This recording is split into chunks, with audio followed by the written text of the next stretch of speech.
Hello students, so today we are going to start with the most interesting topic of our CRE subject और in fact सारे subject का मिला के भी इससे इंटरेस्टिंग टॉपिक कोई नहीं है, that is about the IBC code. अब आज के लेक्चर में जो रहेगा ना, मैं आपको जैसे बाबा जी का प्रवचन सुनाते हैं तो वैसे ढेर सारा इसका बैकग्राउंड जो वैसे ऑलरेडी हमने क्योंकि डीआरटी एक्ट पढ़ लिया है, सरफेसी एक्ट पढ़ लिया है, वाइंडिंग अप पढ़ लिया है, तब जाके हम लोग यहाँ पे पहुंचे हैं, तो वो वापस पूरा आपको बताऊंगा, लेकिन थोड़ा इंटरेस्टिंग वे में बताऊंगा और भी बहुत सारा इसका बैकग्राउंड क्लियर करेंगे और फिर उसको हम शुरुआत करेंगे। थोड़ा पढ़ते हुए भी है ना, जो इसमें चैप्टर्स बनाए हैं वो पूरा आपके मॉड्यूल के बेस पे बनाए हुए हैं, लेकिन इसको हम थोड़ा आगे पीछे करके भी पढ़ सकते हैं, ठीक है। और नेक्स्ट जो आने वाले जितने भी बहुत सारे दिन है उसमें हम लोग ना बहुत सारे दिन लगाएंगे और इसको एकदम आराम से पढ़ने वाले हैं, क्योंकि ये टॉपिक आपके लिए सबसे इंपॉर्टेंट रहने वाला है, ठीक है। अच्छा, अब है ना, आपने एक टर्म सुना है क्या, एनपीए, नॉन परफॉर्मिंग एसेट्स। ये जो डीआरटी है, सरफेसी है या आईबीसी कोड की बात कर रहे हैं, ये सब जो देन है वो किसकी देन है, एनपीए जो टर्म है हमारा उसका। अगर मैं उसकी डेफिनेशन के बारे में जाऊं तो हमें पता ही होगा, आपको मैंने कभी बताया हो या फिर हमारे पढ़ने में आया हो कि 90 डेज अगर आपके पैसे ड्यू हो गए तो क्या 90 डेज तक वो अगर ओवर ड्यू रह रहे हैं तो बैंक उसको किसमें क्लासिफाई कर देती है, NPA, that is non performing assets, ठीक है। यानी कि वो पैसे जो बैंक ने किसी को दिए तो है लेकिन बैंक वापस वसूल नहीं कर पा रही है। तो इंडिया में ये जो एनपीए का जो नंबर है ना वो बढ़ता चला जा रहा है, बढ़ता चला जा रहा है, और इसमें लैक्स ऑफ करोड़, मतलब बोलते हैं ना 15 लाख करोड़, 16 लाख करोड़, 20 लाख करोड़, ऐसे लैक्स ऑफ करोड़ की ना ये वैल्यू है, एनपीए की वैल्यू है। मतलब बैंकों के अलग अलग बैंकों के मर्ज कर दे तो इतना सारा एनपीए होता है। मतलब सोच के रखो, अगर वही पैसे भी वापस आ जाए तो देश का कितना उद्धार हो सकता है, ठीक है। लेकिन यहाँ पे क्या हो गया कि भाई ना, बैंक ने पैसे तो दे दिए लेकिन बैंक अपने पैसों को क्या नहीं कर पा रही है, वसूल नहीं कर पा रही है, वापस रिकवर नहीं कर पा रही है, और बैंक को अपने पैसों के लिए भिखारियों जैसी हालत बना के रख दी है। मतलब बैंक को गिड़गिड़ाना पड़ रहा है, भाई पैसे दे देना, ऐसे क्या करते हैं। और ऐसा क्यों करना पड़ रहा है क्योंकि ना बैंक जो है ना उसको रिकवर करने के लिए जो कानून बने हुए हैं, तो भारत में वो जो कानून है, वो लॉ है, वो इतने स्ट्रिक्ट कैटेगरी के नहीं है, वो इतने स्ट्रिक्ट नेचर के नहीं है कि वो पैसे क्या कर पाए, इजीली वसूल कर पाए। तो मैं आपको थोड़ा बैकग्राउंड में लेके जाना चाहूंगा। जो पहले जो था, मैं आपको थोड़ा बैकग्राउंड में लेके जाऊंगा। तो पहले क्या था कि आप बोलेंगे सर सिक्योरिटी जो पड़ी है वो बेच दो, लेकिन आपको पता होगा कि मैंने आपको डीआरटी के टाइम भी बताया था, जो कंपनीज एक्ट 1956 था, तो उसके उसमें क्या पॉइंट था कि अगर आपके पास जो बैंक के पास जो गिरवी एसेट पड़े हुए हैं, सिक्योरिटी के तौर पे पड़े हुए हैं, अगर आपको उसको भी बेचना हो तो पहले अप्रूवल लेना पड़ेगा कोर्ट का ऑर्डर आएगा, फिर आप सेल कर सकते हैं। यानी कि अपने पैसों के लिए आपको भिखारी बना दिया कि आप अपने पैसे भी वसूल नहीं कर सकते। उसके बाद जो है ना कई सालों तो ऐसा चला, नंबर ऑफ केसेस भी बहुत सारे पेंडिंग चलने लगे, फिर अलग से इनके ट्रिब्यूनल बना दिए गए। याद है ना, डीआरटी है, डेब्ट रिकवरी ट्रिब्यूनल, जिसमें क्या बताया गया, अगर ऐसे कोई मामले हैं तो उसको कहां पे लेके जाने की जरूरत नहीं है, कोर्ट में लेके जाने की जरूरत नहीं है, वो कहां पे आएंगे, डीआरटी में आएंगे। लेकिन वही है कि वहां पे हमने बोला हम आपको इतने टाइम पीरियड के अंदर ही आपको सॉल्व करके दे देंगे, और वहां पे भी बर्डन ऑफ केसेस बढ़ते चले गए, और फिर आती गई तारीख पे तारीख। उसके बाद कौन सा आया, सरफरोशी की है, ठीक है, जिसने बोला हम ऐसा एक एक्ट बनाएंगे और उसमें इतने सारे पावर भर देंगे ना कि भाई आपको टेंशन लेने की जरूरत नहीं है। पता है ना, 3 कंसेप्ट, सा, रफा और एसी। कंसेप्चुअली बहुत अच्छा था, लेकिन इंप्लीमेंट करना होता है ना, एक एक्ट बनाना अलग बात होती है, और उसको इंप्लीमेंट करना जो है वो दूसरी बात होती है। फिर भी उसने बहुत सालों तक संभालने की ट्राई की, और जब कुछ नहीं हो पाया तो फिर किसका जन्म हुआ, आईबीसी कोड का जन्म हुआ, ठीक है। इस बीच में एक और एक्ट भी था, सिक्का, ठीक है, six industrial company special provision act 1985। वो तो अपने आप में दर्ज था, उसने तो मतलब जैसे ही है ना आईबीसी कोड है ना, सबसे पहले ना अरुण जेटली जी जब है ना उसको अनाउंस कर रहे थे पार्लियामेंट में, अपोजिशन ने पूछा सिक्का का क्या होगा, इट विल स्टैंड रिपील, मतलब वो वहीं से खत्म हो गया। बाकी आपके सिलेबस में मैंने वो भी एक्ट पढ़ा हुआ है, सिक्का है वो, मतलब इतना बेकार एक्ट था ना, मतलब उसने अपने पावर को बहुत ज्यादा मिसयूज किया। और वो क्या करता था, कब है ना कोई सिक कंपनी यानी कि कंटिन्यूसली लॉस मेकिंग कंपनी, ठीक है, ये ऐसी बात हो गई कि भाई है ना कोई किसी इंसान को कैंसर है, ठीक है, फर्स्ट स्टेज पे है, हाँ देखते हैं अभी टेंशन मत लो, मतलब उसको मतलब ऐसा नहीं कि वहीं पे क्योर करे, सेकंड स्टेज पे पहुंच गया तो भी हाँ अभी कोई नहीं, अभी तो आराम से, नहीं थोड़ा टाइम निकालो ठीक हो जाएगा। लेकिन जब थर्ड स्टेज से पहुंच गया और जब मरने की कगार पे, तब उसको ठीक करने के लिए, उसको क्योर करने के लिए जा रहा है। तो सिक्का ऐसी हरकतें करता था। तो ऐसा क्या होता चला गया, इंडिया में ऐसी चीजें जो है वो बढ़ते चली, जो है वो बढ़ने लगी। इससे क्या हो गया, और इंडिया ने ना ये सब चीजों ने क्या दिया भारत को, विजय माल्या, नीरव मोदी, ठीक है, और ये ऐसे किस्म के लोग दिए। और आज क्या हो गया, जैसे कोई है ना, हम जैसे आम इंसान भी जब लोन मांगने के लिए जाते हैं, अपना करण जाता है, अपने बैचे करण है, वो लोन मांगने के लिए गया कि भाई मुझे ना लोन चाहिए, स्टूडेंट लोन चाहिए, पढ़ाई के लिए मुझे बाहर जाना है और मुझे स्टूडेंट लोन चाहिए। बैंक ने इसको देने से मना कर दिया, क्या बोल के, मुझे तेरे में विजय माल्या दिखता है। तो मतलब पॉइंट समझो, उन्होंने जो किया और भुगतना हम जैसे है ना मतलब आम इंसानों को पड़ रहा है। और कोई भी देश को आगे बढ़ाने के लिए बैंकिंग सेक्टर को बचाए रखना बहुत जरूरी है, वरना वो देश की उन्नति हो ही नहीं सकती, प्रगति हो ही नहीं सकती। ठीक है, तो इसलिए जो है तो वो सब चीजें जो है वो बहुत इंपॉर्टेंट है। अब इसीलिए फिर क्या होगा, जब मैं थोड़ा वो फनी वे में आपको बताना चाहूंगा कि मोदी ये जो आईबीसी कोड का ईयर तो बताइए 2016, ठीक है क्या, और मोदी सरकार कब आई थी वापस रूलिंग में? 2014, ठीक है। तो मोदी जी वही, जैसे अब मैं थोड़ा मतलब ये अपनी स्टोरी बना रहा हूँ, ऐसा हुआ नहीं था। मोदी जी है ना वो मोदी जी को बातें बोलने का बहुत शौक है, आपने देखा बहुत सारे भाषण वगैरह मन की बात भी करते हैं और भाषण भी बहुत देते हैं रैली वैली में। तो एक दिन गए सब लोग, मतलब मोदी जी आए, मोदी जी का नंबर लगा, बोलने लगे, बाजू में सब अमित शाह, अरुण जेटली जी, अभी तो उनकी डेथ हो गई नहीं, तब अरुण जेटली जी, फिर वो कौन थे रक्षा मंत्री राजनाथ सिंह, ये सब निर्मला सीतारमण सब बैठे हुए थे। ठीक है, मोदी जी आए, मित्रों आपने हमें रूलिंग में लाया, आपका बहुत बहुत धन्यवाद। हम आपके लिए मेक इन इंडिया लाएंगे, स्किल इंडिया लाएंगे, आत्मनिर्भर भारत, स्टैंड अप इंडिया, ठीक है, ये सब लेके आएंगे आपके लिए। और आपके है ना जो भी पैसे है ना जो है आज हम ना अब से कोई भी पैसा किसी का भी खा नहीं सकता, हम वो पैसा आपको वसूल करके देंगे। उधर जेटली जी बोल रहे हैं रुक जाओ मोदी जी, क्या इतना बोल रहे हो, कानून तो है ही नहीं कि सपोर्ट करने के लिए। मतलब वो मोदी जी बड़ी बड़ी बातें किए जा रहे थे, उधर जेटली जी खींचे जा रहे थे, भाई मत बोलो, थोड़ा मतलब कम बोलो, इतना पब्लिक में बोल दिया फिर क्या करोगे। फिर है ना मतलब वो उनका भाषण पूरा हुआ, फिर मोदी जी आए, क्या जेटली यार तो बार बार पीछे टोक रहा था ऐसा कि भाई है क्या मतलब ऐसा कि भाई ये बोलते भाई तो आप इतना बड़ी बड़ी बातें बोल रहे थे, अब कोई किसी के पैसे खा नहीं सकता, हम वसूल करेंगे। भाई इतने लाख करोड़ का एमपी ऑलरेडी है, वो तो वसूल नहीं कर पाए इतने सालों में, और अब ये करेंगे, है क्या, कानून कौन सा बना हुआ है। अरे यार मैंने बोल दिया कुछ तो करना पड़ेगा जेटली, कुछ तो करना पड़ेगा। तो बोलते थोड़ा समय दो।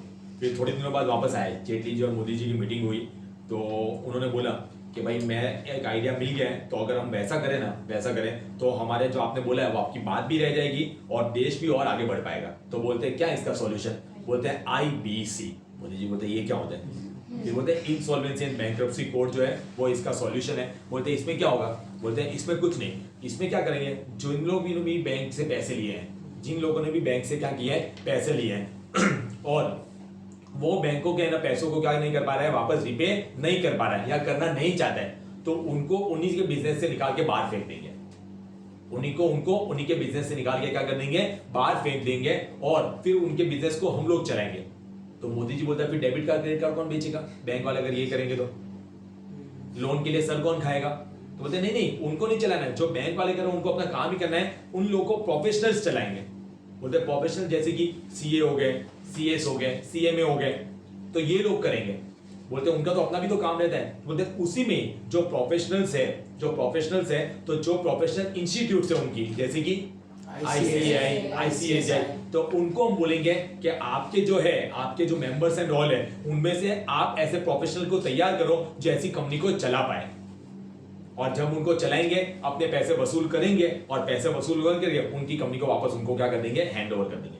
अच्छा मोदी जी ने बोला ये सब तो ठीक है, पैसे वसूल नहीं हुए फिर भी तो देखो पहले उबारने की, इंसॉल्वेंसी उबारने की ट्राई करेंगे, अगर उबर गए तो बहुत अच्छी बात है, वरना लिक्विडेशन। तो इंसॉल्वेंसी में हमेशा ध्यान रखना, पहले उबारने की ट्राई की जाएगी, इंसॉल्वेंसी से उबारने की ट्राई की जाएगी। अगर आपको थोड़ा बहुत एक्टिविटी का अगर आपको पता है तो मुझे बताइए ना क्या बना के उसको उबारने की ट्राई की जाती है। सीआईआर तो प्रोसेस क्या बनाया जाता है उसमें, रिजोल्यूशन प्लान। वो ऐसा प्लान बनाएंगे जिसमें उसको उबारने की हम लोग क्या करेंगे, ट्राई करेंगे। उबर गई तो बहुत अच्छी बात है, और नहीं उबार पाए तो लिक्विडेट कर जाएंगे, फिर वही है ना लिक्विडेशन का चालू हो जाएगा। और वही जो रिजोल्यूशन प्रोफेशनल, इसको हम क्या बोलते हैं, रिजोल्यूशन प्रोफेशनल, जो ये काम करता है, जो सीएस की बात कर रहे हैं, जो ये काम करेगा आरपी और आईआरपी, इंटरनल रिजोल्यूशन प्रोफेशनल, जो ये काम करेंगे फिर वही क्या बन जाएंगे, लिक्विडेटर बन जाएंगे। और आपने वाइंडिंग अप पढ़ा हुआ है ना, तो वाइंडिंग के दो मीनिंग मैंने बताए थे। Winding up means winding up as per the companies act 2013 और as per the IBC code. IBC code में कौन सा, वॉलंटरी वाइंडिंग अप आता है, तो वॉलंटरी वाइंडिंग के सेक्शन कंपनीज एक्ट के निकल गए और वो अब आईबीसी कोड में आ चुका है। तो यहाँ तक किसी को कुछ भी पूछना है तो बोलो पहले। वॉलंटरी तो अलग हो गया ना, तो पूरा ही आईबीसी कोड में आ गया वो। बेस क्लियर हुआ, बैकग्राउंड क्लियर हुआ। अब आगे बढ़ने से पहले मैं आपको एक सवाल पूछूंगा और उसके बाद है ना हम लोग इसमें जो पढ़ना है वो हम लोग पढ़ना शुरू करेंगे, ठीक है। सबसे पहला सवाल, अब ये जो आईबीसी है तो आईबीसी को कोड क्यों बोला गया है, आईबीसी एक्ट लिख देते, आईबीसी एक्ट भी तो बन सकता था। सर ये एक्ट नहीं है। हाँ तो वही तो पूछ रहा हूँ, कोड क्यों नहीं है, आईबीसी कोड क्यों बोला गया। आपने बताया था। हाँ तो बहुत फिर तो बहुत अच्छी बात है, बताया था कि बताया जवाब मिलेगा। बताएंगे ऐसा तो मैंने बताएंगे बताया ऐसा। होगा। नहीं नहीं सर, बताया नहीं, होगा। आपने बोला था कि जब आप पहले सब मेरा अपने फोन- साथ पहला लेक्चर होगा तब बताऊंगा, आपको हाँ, पूछूंगा। तो आप बता दो।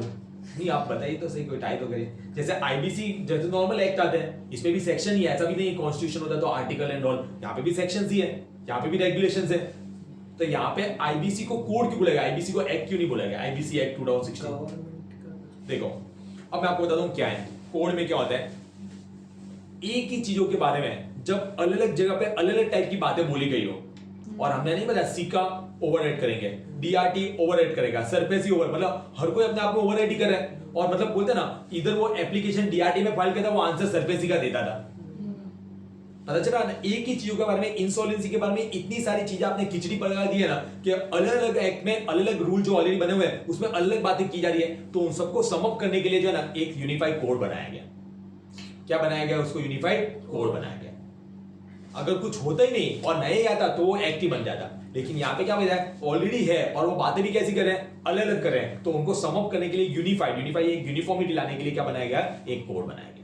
जब है ना एक ही चीजों के बारे में अलग अलग बातें बोली जाती है तो उसको फिर है ना उसको एक जगह पे लाने के लिए उसके लिए क्या बनाया जाता है, कोड बनाया जाता है। इसलिए आईबीसी का नाम क्या है, आईबीसी कोड। कोई डाउट बच्चे यहाँ तक? पक्की बात।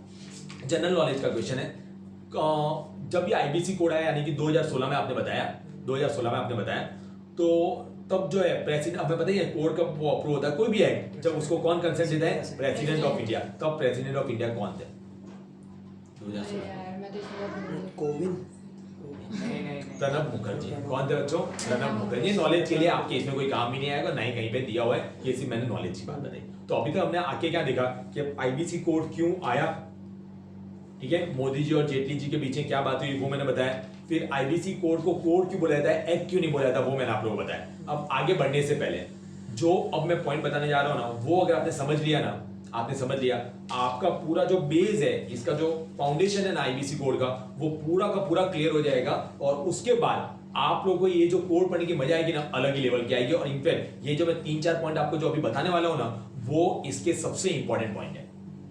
मतलब शॉर्ट नोट भी लाएगी आ सकती है एग्जामिनेशन पॉइंट ऑफ व्यू से भी, और ये समझने के लिए भी सबसे इंपॉर्टेंट पॉइंट है। और इनफैक्ट आज अगर हम थोड़ा बहुत पढ़ेंगे भी तो भी उसमें जो मैं आपको रीडिंग भी करूंगा ना, वो मेन इन्हीं पॉइंट्स पे करूंगा। आईबीसी कोड के पिलर्स किस पे टिका हुआ है, किस पे टिका हुआ है। तो सबसे पहले ना इसमें एक रेगुलेटर बनाया गया है, like SEBI, like RBI, like IRDA. कौन है इसका regulator, anyone? IBBI, insolvency and bankruptcy board of India. पता चला बच्चों, इसमें ना क्या बोर्ड बनाया गया है, इसके एक रेगुलेटर बनाया गया है आईबीबीआई। अब मुझे तो बच्चों रेगुलेटर जैसे कि सेबी है, आरबीआई है, वैसे आईबीबीआई बनाया गया है, insolvency bankruptcy board of India.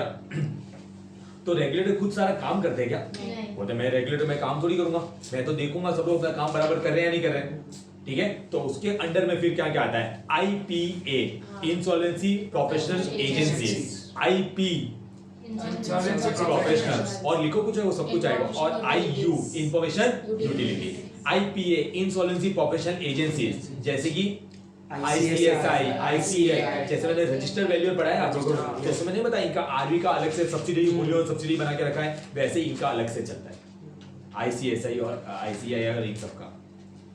Clear हुआ? आईपी, इंसॉल्वेंसी प्रोफेशनल यानी सीए, सीएस, सीएमए ये लोग, और आईयू, इंफॉर्मेशन यूटिलिटी यानी कि कोई भी मामला इनके अंडर में आएगा, आईबीसी कोड के अंडर में आएगा, तो जो आईयू है इंफॉर्मेशन यूटिलिटी, इनका काम क्या रहेगा, बैठे बैठे उनके बारे में इंफॉर्मेशन कलेक्ट करते रहना। जैसे कि आप देखो कोई भी पुलिस में मामला जाता है, इन्वेस्टिगेटिंग अथॉरिटी में मामला जाता है, तो पहले वो क्या देखते हैं, इसका कोई ट्रैक रिकॉर्ड हमारे पास है या नहीं है। तो एक बंदा होता है ना, आपने सीआईडी वगैरह देखा, अरे ये पहले इसने ये कांड किया था, ये था, इसकी रिपोर्ट ये रही वो रही, तो बैठा बैठा वो इन्फॉर्मेशन को स्टोर करके रखा है। तो आईयू का बैठे बैठे काम क्या करना, इन्फॉर्मेशन को गैदर करके रखना, ताकि कभी भी कोई मामला आएगा तो बोलेंगे भाई इसकी जो भी डिटेल्स हमारे पास लेके आ, नहीं होगी तो तेरे पास से निकलवाएंगे भी, तुझे काम भी देंगे कि भाई तुझे ये इन्फॉर्मेशन निकाल के देनी पड़ेगी। तो that is the work of IU, information utility. Basic clear हो रहा है? अच्छा, रेगुलेटर जो रहता है ना, देखो नो ऑफेंस टू एनीवन, ये सिर्फ एक कांसेप्ट को फनी वे में समझने के लिए जो है, समझाने के लिए जो है मैं आपको बता रहा हूँ। आई थिंक मैंने पहले ही बताया होगा तो बता देना, मैं वापस स्टोरी जो है वो बताऊंगा नहीं। जैसे एक लड़की की शादी होती है, उसमें सबसे ज्यादा काम कौन करता है? पापा बोलते हैं ऐसा लेकिन मानते मानते हैं, हैं। मेरा ऐसा मानना है पापा सबसे कम काम करते हैं, कुछ काम ही नहीं करता है। नो ऑफेंस टू एनीवन, मैं डिस्क्लेमर कर ये सिर्फ अपनी फनी वे में इसको समझने के लिए बोल रहा हूँ, बता रहा हूँ। अब देखो क्यों ऐसा मैंने बताया आपको एक्चुअली मैं यहाँ पे प्रोफेशनल यहाँ पे प्रोफेशनल में आई हुई है ना अपने। हाँ। तो वही जैसे मैं शॉर्ट में बताऊं तो क्या होता है कि पापा है ना, जैसे ही अपने इंडियंस में क्या होता है, इंडियन कल्चर के कहीं पे किसी रिश्ता फिक्स होता है, शादी की डेट फिक्स होती है, तो पापा जो रहते हैं बहुत खुश होते हैं, तो मामा अपने भाई जो रहते हैं, फूफा आपके फूफा, पापा के फूफा, ठीक है, ये मौसा, इन सबको फोन करते हैं। अच्छा, जब भी बोलते हैं ये डेट है, बधाई तो देते ही हैं, सामने वाला और क्या बोलता है, कुछ तो ठीक है नाम लिख दिया भाई कि भाई इन लोगों ने बोला हुआ है, ठीक है। फिर क्या करते हैं, फिर काम की लिस्ट बनाते हैं पापा। फिर क्या बोलते हैं, इन लोगों ने ये काम बोला, इसमें ये एक्सपीरियंस है, इसमें ये एक्सपीरियंस का हो, तो उनको क्या कर देते हैं, काम दे देते हैं। बोलते हैं भाई आपने बोला कुछ काम हो तो ये काम आपको संभालना पड़ेगा, ना नहीं। अब उसने तो बोला यार, मुंह से बोला भाई, ना तो कैसे बोलेगा, घर की बेटी है ना नहीं। हाँ घर की बेटी है और तो ना तो बोलेंगे। तो पापा ने क्या किया, 15 काम दे, तो 15 काम के लिए 15। अच्छा, उसमें क्या करता है, अब वो उनकी एज वाले हैं, तो भागम भाग भी तो घर में यंगस्टर भी तो होते हैं, और आपको भी जोश है, दीदी की शादी है, वो कजिन का, मासी का लड़का, मामा का लड़का, उनकी भी एक लिस्ट बनती है, उनकी भी एक लिस्ट बनती है। फिर उनको बोलता है आपको भागम भाग कुछ, आपको घर पे बैठ के ऑर्डर करना, फोन पे काम करना है, अगर कुछ भी भागम भाग है ये आपकी टीम में है, इसको आप बोल दीजिएगा। आपको भी नया जोश होता है, काम तो हम भी करेंगे, हमको कुछ काम ही नहीं दिया, तो वैसे तो वो तो अपना काम करे। हाँ, पैसों के लिए आपको हाथ खुला रखना पड़ेगा, जो भी पैसे लगे आप लिख के रखें, आपको सारे पैसे, ताकि उनका भी काम करने का मन करे। मैंने आपको अच्छा करूँ या नहीं करूँ, इतनी भी गंदी तो पॉइंट समझना, वो सब भाग। तो इन शॉर्ट इसीलिए आप देखना, कभी भी लड़की की शादी होती है ना, सबसे पहले सूट बूट है ना पहन के रेडी कौन होता है, इतने काम करते होते तो कैसे रेडी होते हैं। मस्ती कर रहा हूँ, मतलब काम रहता है, टेंशन रहता है, ऐसा नहीं बोल रहा हूँ। मेरे पापा ने भी 2 लड़की की शादी की हुई है, ये 2 दीदी है, तो हाँ तो 2 दीदी है। अब मेरी यहाँ पे पर्सनल स्टोरी नहीं चालू करूँगा, पॉइंट चला। तो वैसे आईबीबीआई जो है ना, आईबीबीआई एक रेगुलेटर है, तो रेगुलेटर अपना काम नहीं कर, रेगुलेटर देखा सब लोग काम बराबर कर, पापा भी वहां पे देखेंगे भाई काम बिगड़ नहीं जाए, ये तो ध्यान रखेंगे सबने अपना काम बराबर कर रहे हैं या नहीं करे, नो डाउट ज्यादा इंटरफेयर नहीं करें, लेकिन ध्यान तो रखेंगे ही ना। तो पापा is like a regulator in the girls marriage. Clear हुआ? श्योर। तो वैसे तो ये हमारा एक ओवरव्यू जैसा था। अब हमें इसको पढ़ना कैसे है, अब पढ़ने में देखो मेरे लिए जो है ना, इन्होंने भले कितने ही चैप्टर में डिवाइड कर दिया, आप देख सकते हैं आपके मॉड्यूल में चैप्टर 14 से लेके चैप्टर 23 पूरा आईबीसी कोड से रिलेटेड है। मेरे लिए ये एक ही चैप्टर है, नो डाउट चैप्टर वाइज में डिवाइड करें तो हमें भी अच्छा रहता है, आगे हमें टेस्ट वगैरह भी लेनी हो तो चैप्टर वाइज हम लोग टेस्ट भी लेते जाएंगे। अच्छा, कोई नाम के बेस पे या चैप्टर में आप देखो इंडेक्स को देखते हुए कोई बता सकता है इसमें से सबसे इंपॉर्टेंट चैप्टर कौन सा है? 16 जो आईपी आया फिर उसकी रोल एनीवन और 23 क्या पागल। Chapter number 15 CIRP corporate insolvency resolution process. ये जो चैप्टर है ना, आपके सबसे ज्यादा जो कंटेंट आएगा ना एग्जाम में भी, वो भी इसी में से आएगा।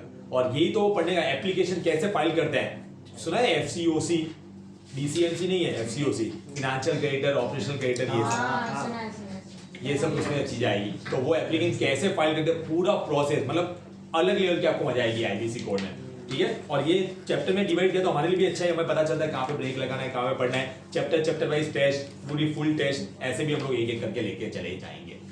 क्लियर हो बच्चों? श्योर। तो आइए थोड़ा सा आज पढ़ना स्टार्ट करते हैं, ज्यादा नहीं पढ़ाऊंगा, डोंट वरी, एकदम आराम से जो भी टॉपिक में पढ़ाते जाऊंगा। तो डेली का डेली में बोलूंगा नहीं, लेकिन आपको इंप्लाइड है, क्योंकि टॉपिक बीच चीजें से भी हो सकता है, कभी कोई दूसरे चैप्टर में से भी कोई पॉइंट ले सकते हैं, क्योंकि सिमिलर टू पॉइंट भी बहुत बार आ रहे हैं। तो आपको उसके ऊपर डे लिखना है, जैसे आज हमारा डे 1 है, तो आज मैं जंप करके आगे की टॉपिक्स भी पढ़ाऊंगा फर्स्ट पेज पढ़ने के बाद, तो आपको उसके ऊपर लिख देना है डे 1। आज जो फर्स्ट पेज है उस पे डे 1, तो डेली के डेली जो भी डे चल रहा है, डे 1 डे 2, तो आपको पता चले अगर कोई टॉपिक आप भूल भी गए, वापस आपको रिवाइज भी करना है, तो कौन से लेक्चर में आपको मिलेंगे। क्लियर हुआ बच्चों? श्योर। चलिए अब आता है सबसे पहले concept of insolvency, bankruptcy and liquidation. Finding up में आया था ऐसा कोई? आया था ना, तो एक बार मैं आपको वापस रिवाइज करवा देता हूं शॉर्ट में, और फिर आपको इस बार इसको पढ़ के आएंगे। चलिए, इंसॉल्वेंसी, बैंक्रप्सी एंड लिक्विडेशन। आप मेरे पास पैसे मांगने के लिए आए, नहीं आप मेरे पास तो नहीं है, मैं नहीं दे पाऊंगा यार, तो ये इसको क्या बोलेंगे? इंसॉल्वेंसी। बैंकरप्ट हो गया इसलिए आ रहा हूं, ऐसा नहीं है ना। Insolvency leads to bankruptcy, bankruptcy does not lead to insolvency. Insolvency आपके जो इतने असेट्स है उससे अगर आपकी लायबिलिटी एक्सीड हो जाती है तो आप बोलते हैं हम इंसॉल्वेंट है। मतलब मेरे पे देने का ज्यादा है, लेने का कम, तो उसको हम बोलते हैं इंसॉल्वेंट है। लेकिन आपके बोलने से आप थोड़ी इंसॉल्वेंट है, लोग छोड़ देंगे क्या? नहीं, जाओ ये कोर्ट का ऑर्डर, कोर्ट से बुलाओ कि ये ना ये इसकी हालत ऐसी हो गई, फकीर है ये।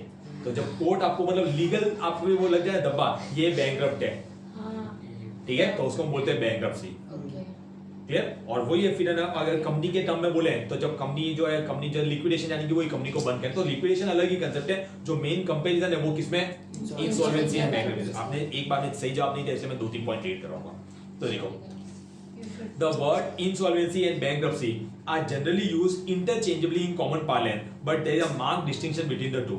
Insolvency and bankruptcy are not synonymous. तो अगर आप बोल रहे हैं जैसे पहले ऑलरेडी आया हुआ है, वाइंडिंग अप में आया, आई थिंक आया होगा, तो वहां पे भी आप है ना ये इसका पेज नंबर लिख देना, क्योंकि यहाँ पे एकदम बेस्ट तरीके से दिया हुआ है। अगर बाई चांस आ भी जाए, इतना सिंपल क्वेश्चन अगर उनको पूछना हो तो। The term insolvency notes the state of one whose assets are insufficient to pay his debt or his general inability to pay his debt, मतलब अपने डेट को रिपे नहीं कर पा रहा, इंसॉल्वेंट है। अगर आपके असेट से आपकी लायबिलिटी एक्सीड हो गई है, आप लोग इंसॉल्वेंट है, बैंकरप्ट नहीं है। Getting my point? The term insolvency is used in a restricted sense to express the inability of a party to pay his debt as they become due in the ordinary course of business. And the word bankruptcy is the condition of insolvency. It is underline करना, ये highlighted से रंग भर दो। It is a legal status of a person or an entity who cannot repay debt to the creditors. बच्चों clear हो रहा है नहीं हो रहा है? Legal status of a person, court ने आपको बोल दिया, कानून ने आपको बोल दिया है कि भाई ये बैंकरप्ट है। क्लियर हुआ? लीगल स्टेटस मिल गया। The bankruptcy process begins with the filing of petition in a court or before an appropriate authority designated for this purpose. The debtor's assets are then evaluated and used to pay the creditor in accordance with the law. जब कुछ नहीं है तो जो भी इसके पास है वो लेते जाओ, बेचते जाओ, जितना रिपे कर पाओ उतना कर दो, एंड में उसका कुछ बाकी नहीं रखेंगे। Done? Therefore, while insolvency is the inability of debtor to repay the debt, the bankruptcy on the other hand is a formal declaration of insolvency in accordance with the law of the land. Law of the land यानी कि law of home country. Clear हुआ बच्चों? वापस वो insolvency और इसके बारे में दिया हुआ है। देखो, द इंसॉल्वेंटी इज ए, दस इंसॉल्वेंसी इज ए स्टेट यानी कि कंडीशन आपकी इंसॉल्वेंट की है, and bankruptcy is the conclusion. तो मैं ऐसा बोल सकता हूं बच्चों, insolvency leads to bankruptcy. Clear हुआ? देखो नेक्स्ट रहेगा, if insolvency is not resolved it lead to bankruptcy in case of individual and liquidation in case of corporates. Clear हो रहा है बच्चों? कोई डाउट याद है? बाय चांस अगर आ जाए, आ सकता है कहीं पे 3-4 मार्क का। Explain the concept of insolvency, bankruptcy and liquidation, 3.3 mark. Insolvency leads to bankruptcy. Insolvency lead to bankruptcy. Clear हुआ बच्चों? श्योर। चलिए, अब ये यूके यूएस, ये वर्ल्ड टूर थोड़ा करवाने की ट्राई की गई है यूके यूएस की, तो वो सब हम बाद में देखेंगे। पहले हमें इंडिया का तो कुछ पता चले भाई ये क्या है, उसके बाद आपको historical development of insolvency laws in India दिया है, वो भी हम बाद में देखेंगे। फिर हमारा आईबीसी कोड आ रहा है, यहाँ पे दिया ना, प्रेसिडेंट ऑफ इंडिया ने कब कंसेंट दिया, उसमें भी कुछ टर्म्स आ रहे हैं। तो अभी जो ऊपर से 4-5 पॉइंट दिया ना, ये वो जो मैंने आपको कहानी सुनाई कंपनीज एक्ट 1956 की, उसके पहले के भी 1-2 और एक्ट के नाम दिए, डीआरटी, सरफेसी, ये भी हम पढ़ेंगे, डोंट वरी, बैच में पढ़ेंगे, लेकिन अभी नहीं। आज जो मुझे मेन आपको बताना है, अच्छा एक तो यहाँ पे आ जाओ, हाउ कोड इज ऑर्गेनाइज्ड, पहले ये दिया होगा।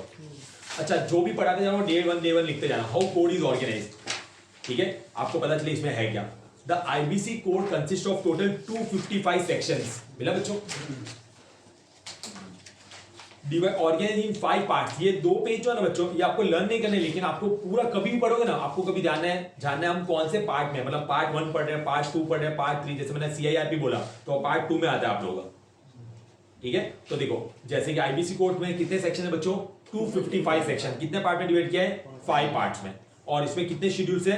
11 शेड्यूल्स है। और इसका देखो, पार्ट 1 प्रिलिमिनरी यानी ना एप्लीकेबिलिटी, डेफिनेशंस एंड ऑल, कुछ डेफिनेशन स्टार्टिंग वाला जो आता है, शॉर्ट टाइटल एंड कमेंसमेंट, ऐसा वो सब।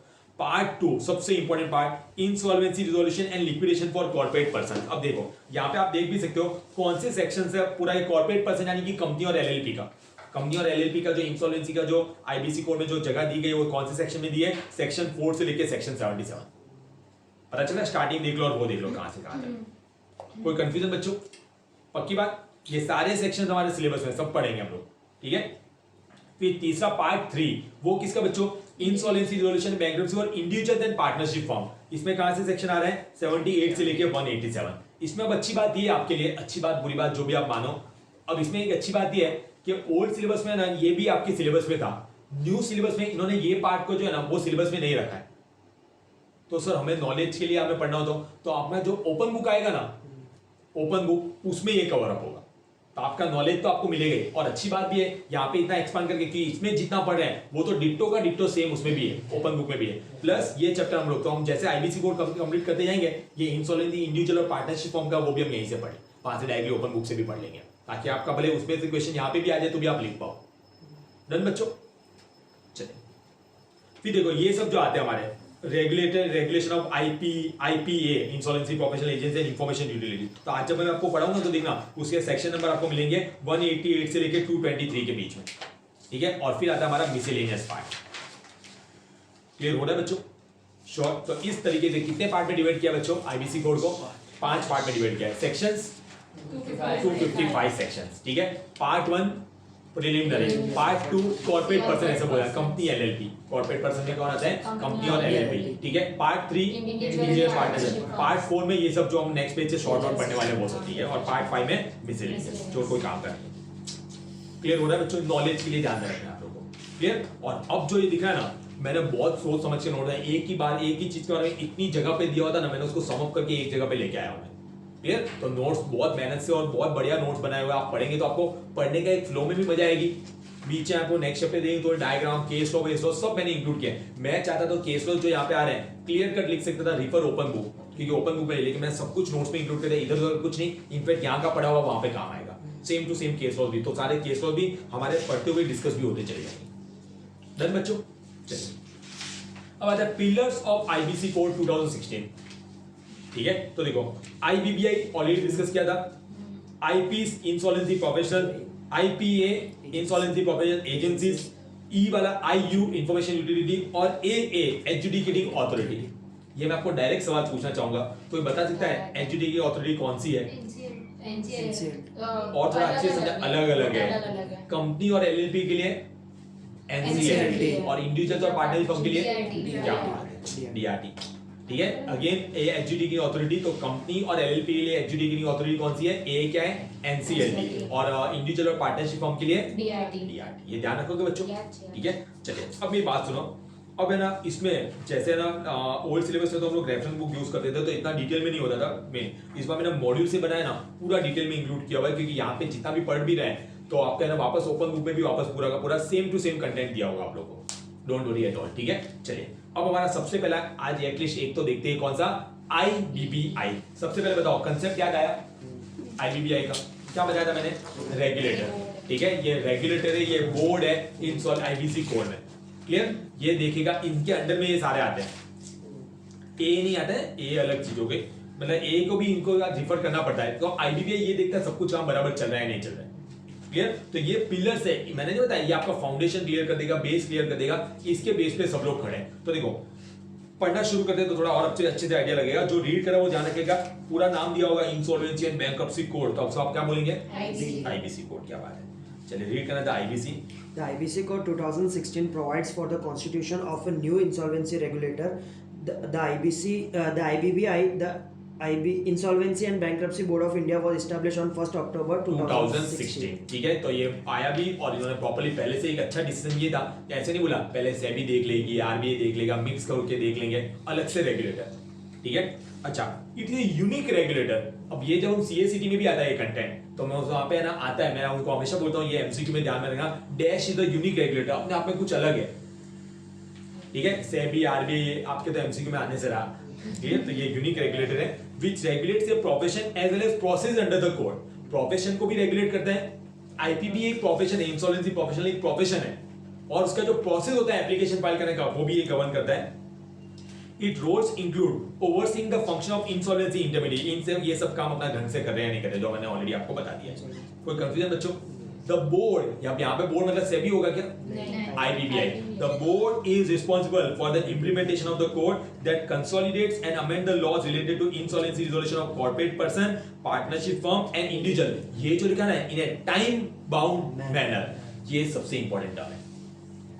ये तीन सबसे इंपॉर्टेंट कि आईबीसी कोड की खासियत क्या है?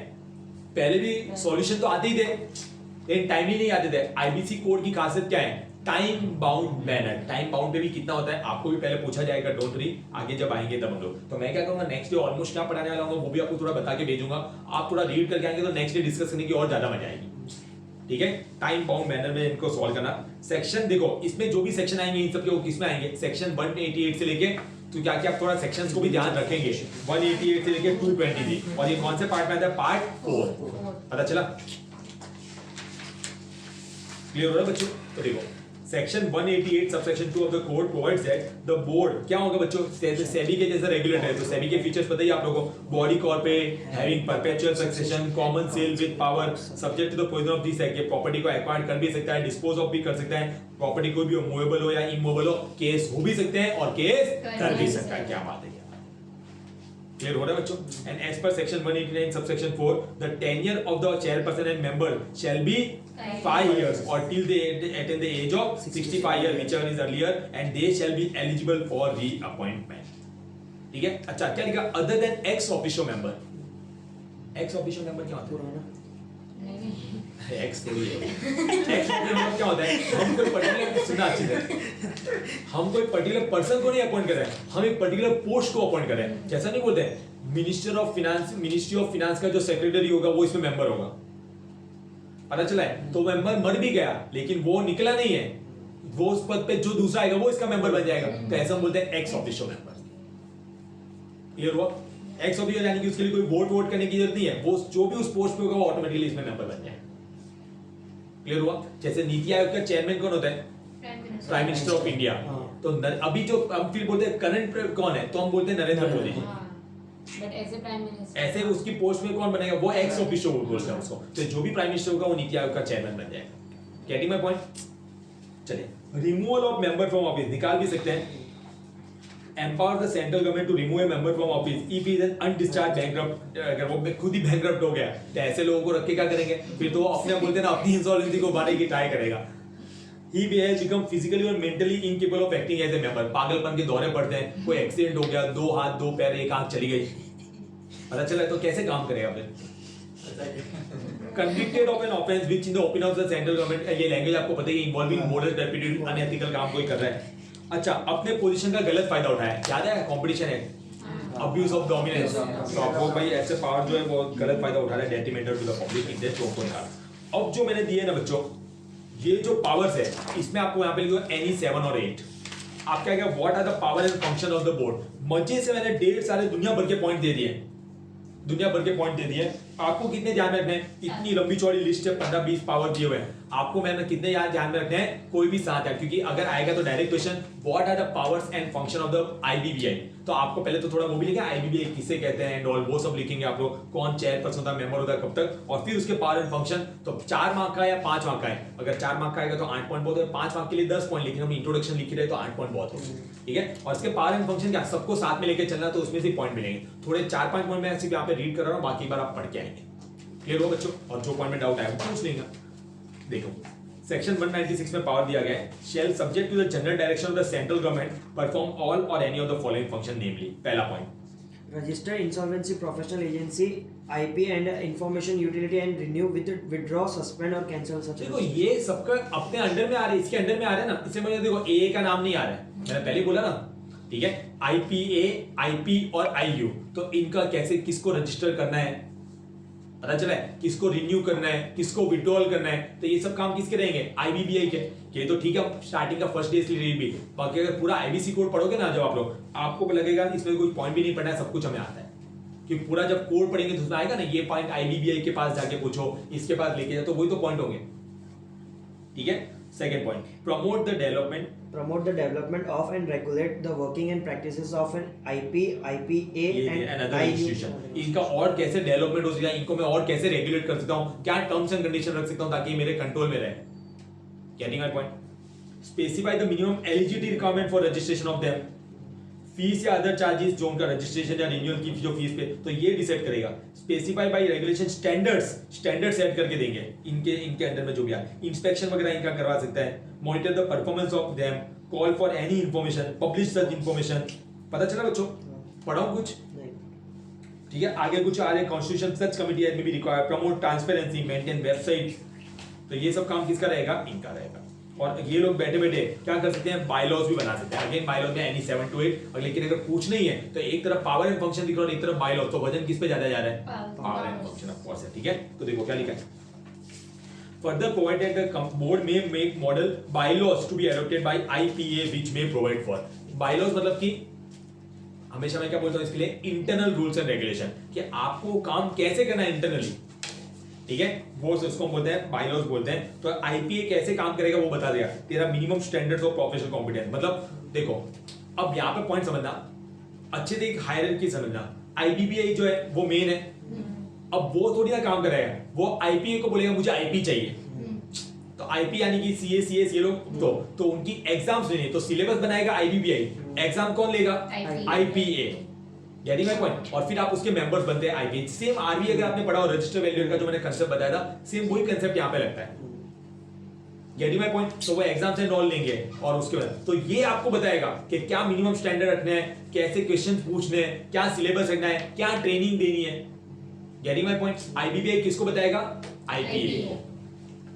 The standard for professional and ethical conduct of the member of the IPA, requirement for enrollment of person as a member of IPA which shall be non-discriminatory, manner of granting the membership, setting up of governing board for internal governance and management, the information required to be submitted by member, तो वो सब चीजें आपको बतानी पड़ेगी। Again 7 to 8 देखो सब कुछ मैंने मॉड्यूल में था, इससे मैंने सब कुछ दिया है, लेकिन आपको सब कुछ लर्न करने नहीं बैठना है। जैसे ये पता है शॉर्ट नोट ही आएगी यहाँ पे, राइट है, शॉर्ट नोट आईबीबीआई आईपीए ऐसे ही आएगी, तो आपको उसमें पता है ये ऐसा नहीं है कि सब कुछ इसमें कुछ घुमा फिरा के आ जाएगा। इसमें घुमा फिरा के पूछने के लिए भी केस लॉज है, उसी को घुमा फिरा के आएगा। बाकी ये जो कंटेंट है वो शॉर्ट नोट का कंटेंट है।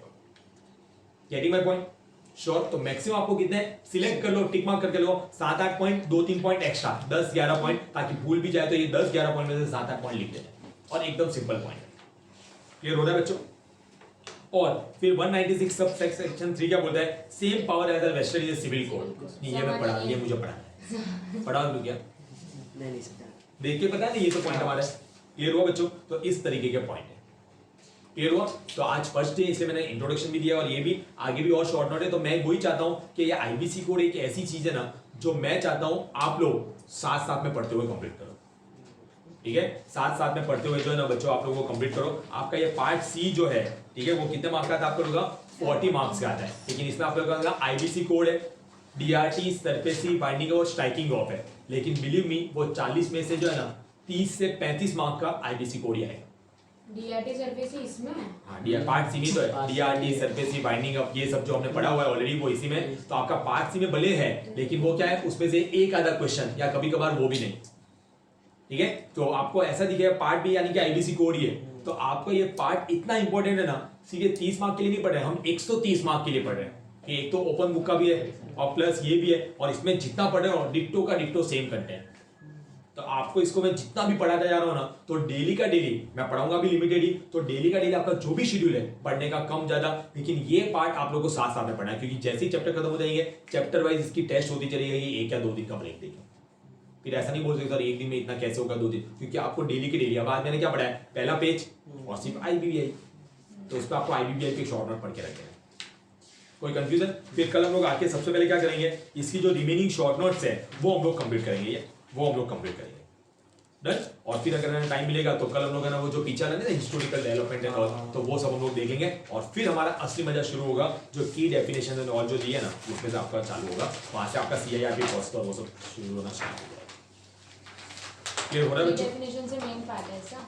की डेफिनेशन में कुछ डेफिनेशन उसमें तो बहुत सारी दी थी, इसमें टर्म्स ओसी, एफसी, डेप्थ वगैरह इन सब की डेफिनेशन आती जाएगी, और उसके बाद हम लोग आगे बढ़ते चलेंगे। डन बच्चों। शॉर्ट तो कल आप लोगों को क्या करेगा आना है, आईबीबीआई पे शॉर्ट नोट तो पढ़ के आने ही आए, power functions, bylaws and all, लेकिन साथ ही जो बी से लेके ई तक की और शॉर्ट नोट है उसको रीडिंग भी करके लाना है। कल भी मैं रीडिंग करने के लिए दूंगा आपको, कंसेप्ट समझाएगा। डन। शॉर्ट तो एक बार पढ़ना शुरू कर दीजिए, और कोई भी डाउट या ऐसा कुछ आए तो पूछ लीजिएगा। Thank you so much.